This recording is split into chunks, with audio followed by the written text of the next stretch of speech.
Welcome to our Merida house tour. We think you'll be surprised what's behind this door.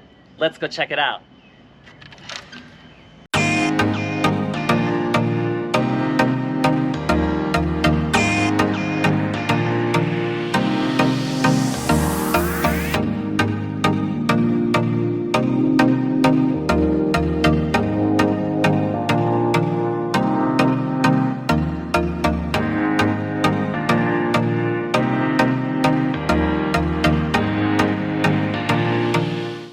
Hey guys, Two Gay Expats here. I'm Andy. And I'm Trey. We are here in Merida, the capital of the Mexican state of Yucatan.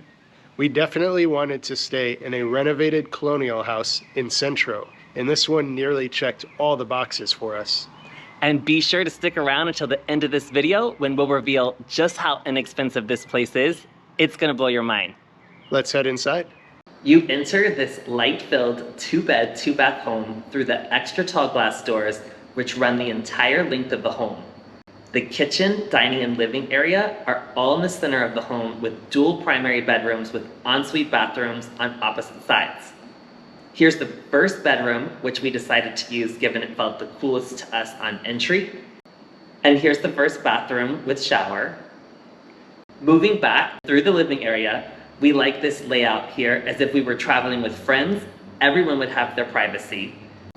It's also worth noting that only the bedrooms have AC, but there are 4 ceiling fans in total, which keep the entire house cool, even in summer. Even though we chose to sleep in the other room, we used this bathroom to shower. We love a huge walk-in shower with great natural light. Everybody loves a good house tour. We are addicted to House Hunters International, and we're super excited to give you guys a tour of our new home in Tulum soon.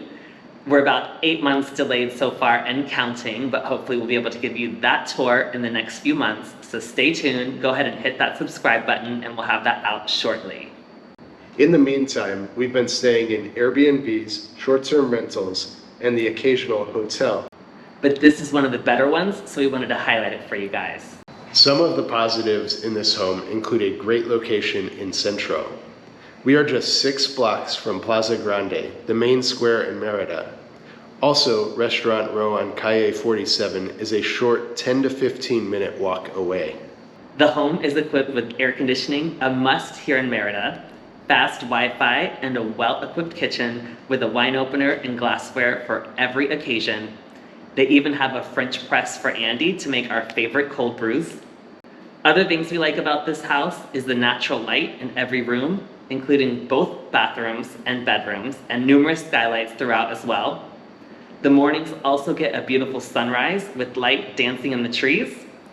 The home is also fully furnished with a big comfy couch, local decorations which we truly appreciate, and open closets which help with the mold in these superhuman environments.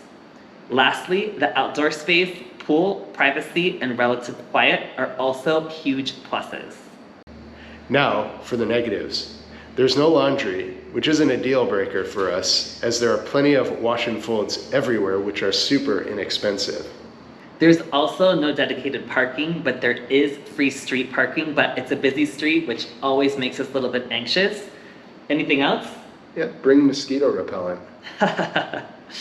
It's also getting a little bit dark. There is a daily afternoon shower between like 4 and 8 p.m. I think it's literally happened like clockwork every single day since we've been here. So we're gonna pop on a few of the lights. From our experience renting out places all across Mexico over the past year, here are a few things we wish we knew when we first moved to Mexico. First, noise. Go ahead and message your host to ask about nearby construction. We rented a place in La Valletta in Tulum, which is absolutely booming, and we had a jackhammer across the street from our window for the entire month, which was no gracias. Second, water. Is water service included? And we mean the giant blue jugs, not just like a bottle of water or 2 in the fridge or by the sinks when you arrive. We go through 1 or 2 of the giant blue jugs each and every week. And if you have water service, it'll save you from lugging lots of water from the OXXO, which is like the Mexican 7-Eleven, usually when it's super hot outside. So it's super helpful if water service is included, and so we often look for that in the listing. Third, bugs. This one is a little bit unavoidable and hard to find out if your house is properly sealed, but if you are living in the jungle, you are definitely going to have lizards, spiders, ants, all as frequent house guests. Also, if you're living in an older home in Centro, for example, you're definitely going to have some openings and you're going to have mosquitoes in the house. So one of the things we like to do is always have bug spray. Costco is your friend. Here in Merida, there's even a cenote in the Costco parking lot, which is by far one of the best parking lots I've ever seen at a Costco. This is also how Andy came up with his dustpan and broom cost of living indicator here in Mexico. He likes to buy them if they're not supplied. They're supplied, or it's supplied here in this house, but if not, he likes to buy them so he can sweep daily to help keep the insects at bay. Fourth on our list is AC.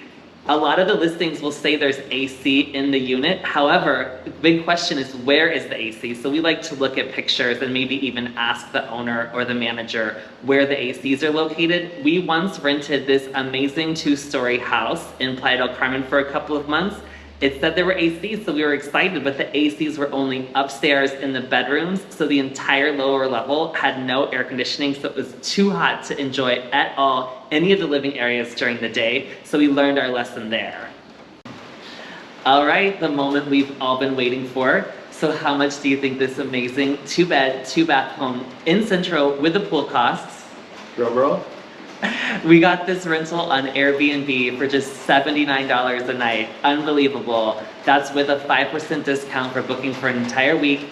It's the same for a month, but I'm sure you could negotiate a better deal for a month. One pro tip is to get the owner or manager's WhatsApp or contact information. That way you can book directly on the next time that you stay. We've done this numerous times and negotiated some great deals without cleaning fees, without taxes, and without the Airbnb platform fee. But of course you lose the Airbnb protections when you go this route, so you definitely want to trust whoever you're sending the money to. But yeah, we've gotten some great deals.